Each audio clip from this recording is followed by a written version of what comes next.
Hello, sir. Hello. Kumusta na po? Ayos lang, ayos lang. Balita ko, user kayo ng MX3.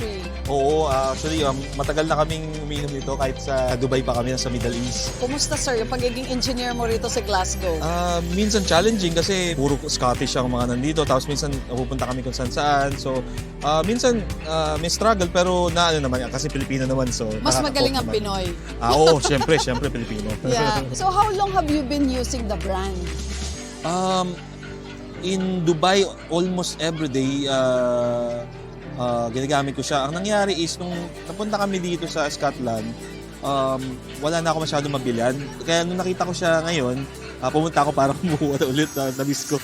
Bakit MX3 capsule, sir? Andito ka na sa Glasgow ngayon and still, yan pa rin ang choice mo na brand supplement. Naramdaman ko na parang kiniklex yung ano ko, yung body ko. Sabi ko, I'm not that old but I'm aging as well. So, yeah. So para sa akin siguro, mas mainam yung tulungan ko yung health ko para mas maging healthy pa ako. MX3, dito ako believe.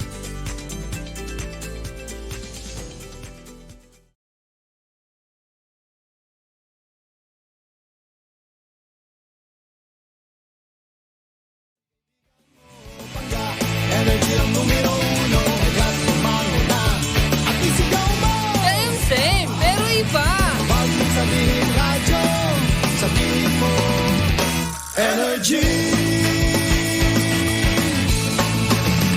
Ang nag-iisang girlfriend mo sa radyo, DJ Lindsay. Ang pinakamakulit na girlfriend mo sa balat ng radyo. Isang magandang morning sa inyong lahat. Ako pa rin po nag-iisang girlfriend mo sa radio. My name is Lindsay. Makulit pero may puso, handang makinig sa mga kwento mo. Alam mo, feeling ko kailangan mo na siyang iwan kasi it doesn't make sense. Ang kwento sa lihim ng liham.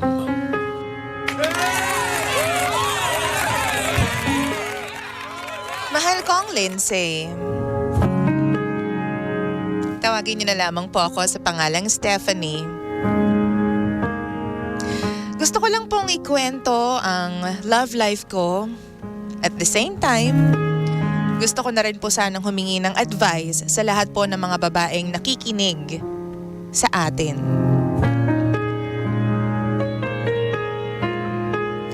Sabi nila, what goes around comes around. Sabi nila, nandyan lang daw si karma. Pero kapag binigay mo naman yung 100% na pagmamahal mo, susuklian ka pa rin ba ni karma?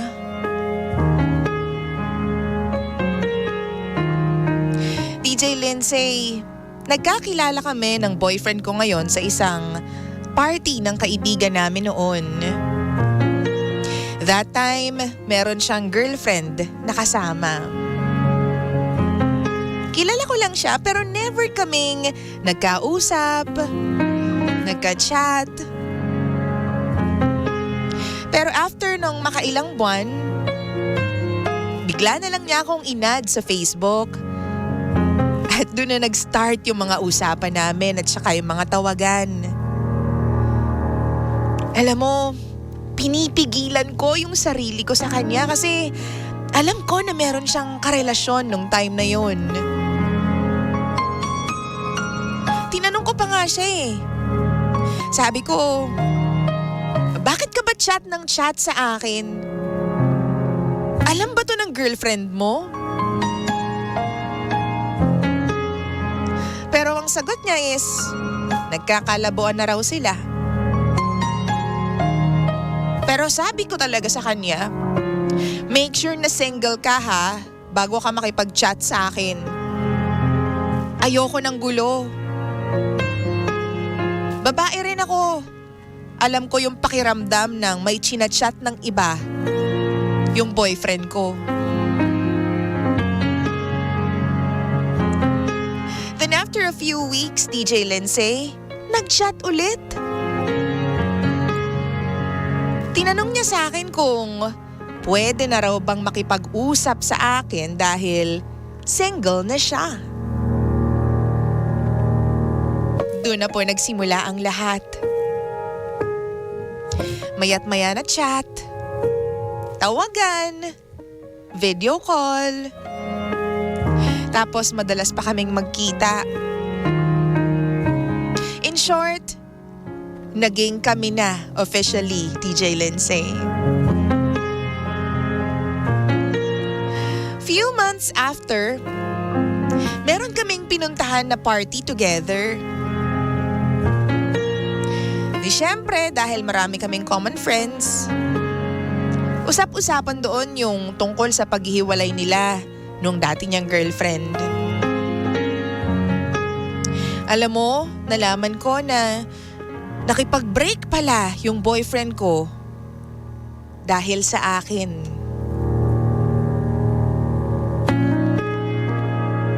Sinabi raw kasi sa kanya na makikipag-usap lang ako kung single na siya. Pero bakit parang kasalanan ko? Ang sabi ko lang naman, hindi ako makikipag-usap sa may karelasyon pa that time. Pero ako pa pala yung lumabas na masama sa kwento na to.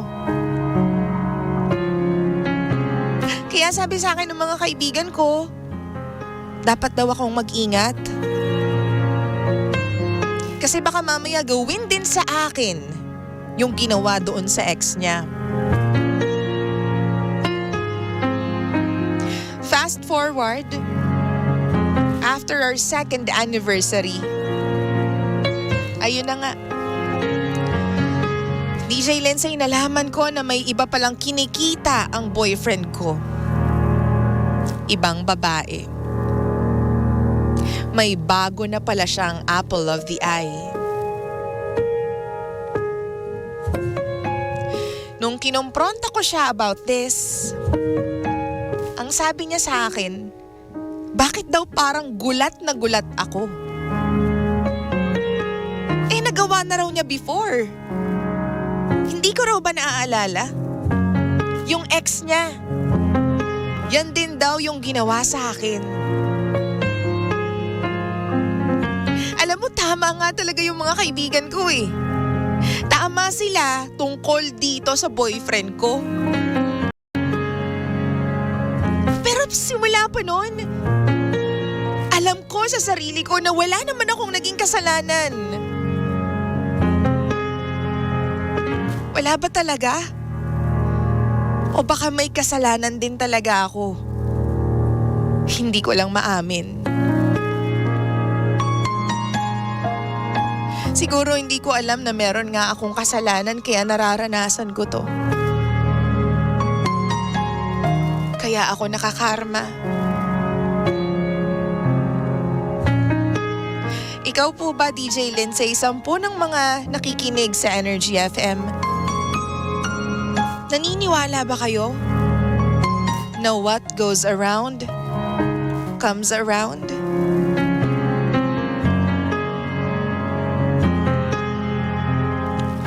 Muli, ako si Stephanie. At ito ang lihim ng aking liham.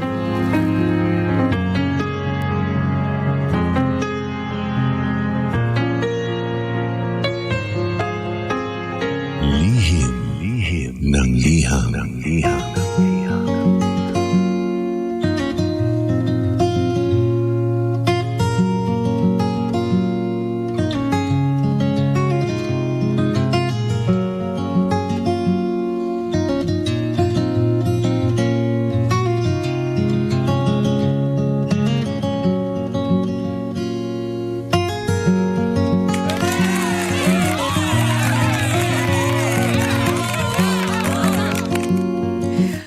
Natin sa buong Kapulungan, check your time, 16 Cam Boys. Makaraan po ang alas 9 ng umaga, 9:16 on the clock. Make that 9:17. Opo, mabilis po ang pangyayari.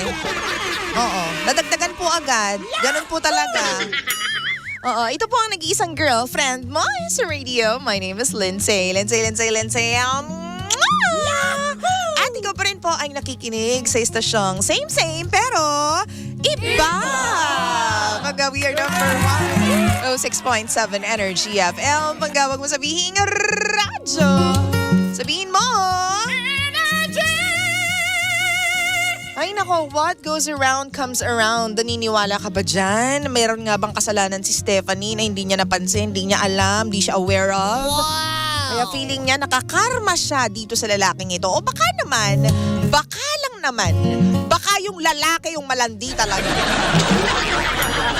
Diba? Okay Parang feeling ko naman wala namang kasalanan dito si Stephanie. Sa atin lang Feeling ko lang naman, parang wala namang kasalanan tong sister natin dito. Parang, di ba, sinabi niya pa nga na, huwag ka muna makipag-usap sa akin kung hindi ka single may girlfriend ka, alam ko yung pakiramdam. O tapos dun sa kwento, siya pa yung pangit. Wow! Siya pa yung masama. Oo. Siguro nakwento nung ex. Baka nga masama yung ugali nung, Hindi natin alam kasi kung paano na ikwento, anong naging kwento, ganyan. So, ano bang masasabi mo? 'Di ba? Sino bang may kasalanan dito? May kasalanan nga ba si Stephanie? O baka naman talagang biktima lang din si Stephanie? Wow! Halika na dito, baka mamaya na-experience mo na to, ha? Oo. Halika na, facebook.com/energyfm1067. Hanapin mo yung live doon. Naka-live tayo, Jern. Okay, lihim ng liham. Nga pala baka meron kang kwento na gustong i-share sa akin. Nandito ako, makikinig ako at tutulungan kita dyan sa problema mo. Tutulungan ka namin kasama yung mga pangga natin dito po sa lihim ng liham, okay? Send mo lang yung story mo sa facebook.com/Lindsay1067 as in LINDSAY 1067. Wow! O, sabi dito ni Erica, para sa akin, maiintindihan ko kung makikipag-break yung lalaki sa GF niya kasi hindi na niya mahal. Pero sa part kasi na sinasabi niya na wag magulat, doon mahalata mo na cheater talaga yung lalaki. 'Di ba?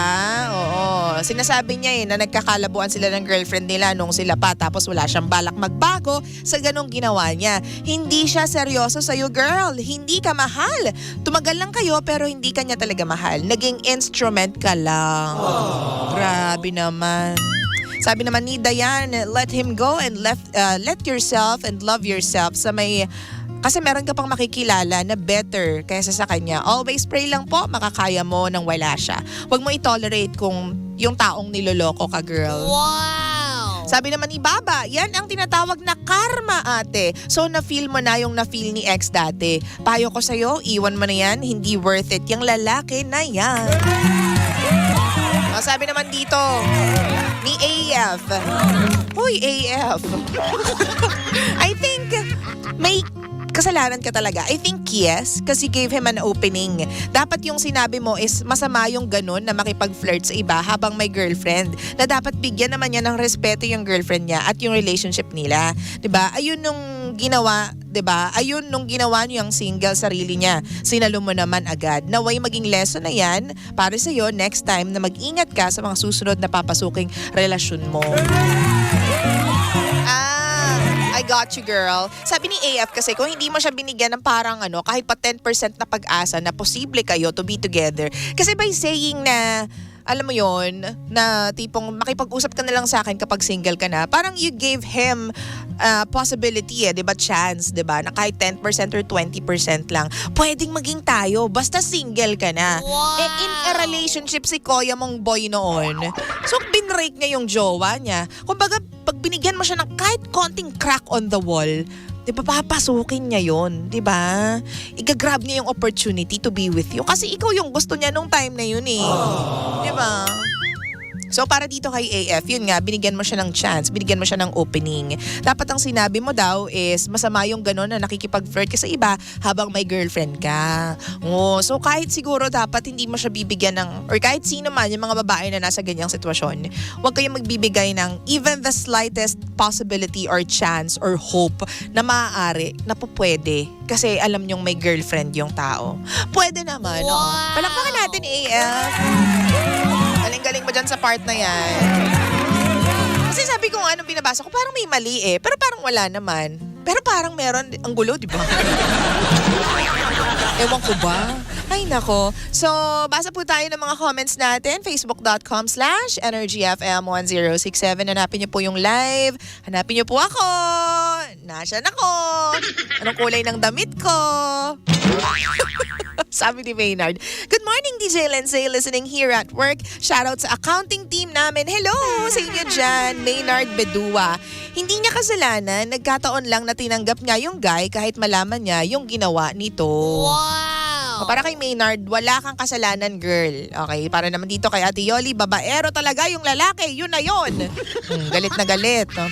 Sabi naman ni Choyams, ate, wala kang kasalanan. Talagang GG lang yung lalaki. At Makati, biktima ka lang talaga. Mag-move on ka na lang and enjoy your life. Diba? Sabi naman ni Arch, pag may masamang nangyari sa atin, hindi naman automatic kasalanan natin yon. Sadyang minsan talaga, hindi maganda ang nagiging mga experiences natin. Pag may red flags kasi, dapat iniiwasan niya. Wow! Diba? At di project ang lalaki. Dapat ideal na sila kaagad para sa iyo. Ay, naku. Sabi naman po ni Mekal, dumadami na talaga si Rigor. Ha? Sorry, teka lang, hindi ako updated. Ano yun? Anong meron kay Rigor? Ay, teka lang. Si Rigor! Yun ba yun? Tama ba yung iniisip ko? Si Rigor, si John, doon sa, doon sa teleserye. Ano ba? Wow! Ako magkamali. Ako mga bakla kayo ng Archie, i-correct nyo ako. Tama ba yung sinasabi ko? Yung kay Mercedes, at saka dito kay Janice? Wow! Ay, hindi si Janice. Si Cherry Pie pala. Bakit si Janice? Nakakaloka ka, Jern. Batang Quiapo, DJ Lindsay. Thank you so much. Oh, sorry, kinorek ako. Oh, bakit? Tama ako, di ba? In fairness, ang init nung part na yun. Wow! Ay, talagang hindi ko talagang hindi ko pinakaya. Thank you so much, Mekal. Dapat, sabi ni Archie, dapat pinuputulan yan si Kuya para hindi na dumami pa. Hahaha. Ay, nako.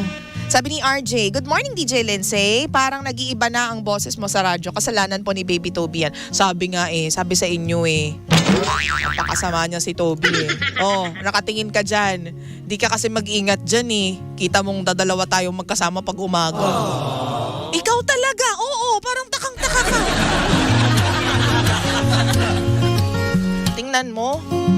Tingnan mo talaga, Toby, sinasabi ko sa'yo.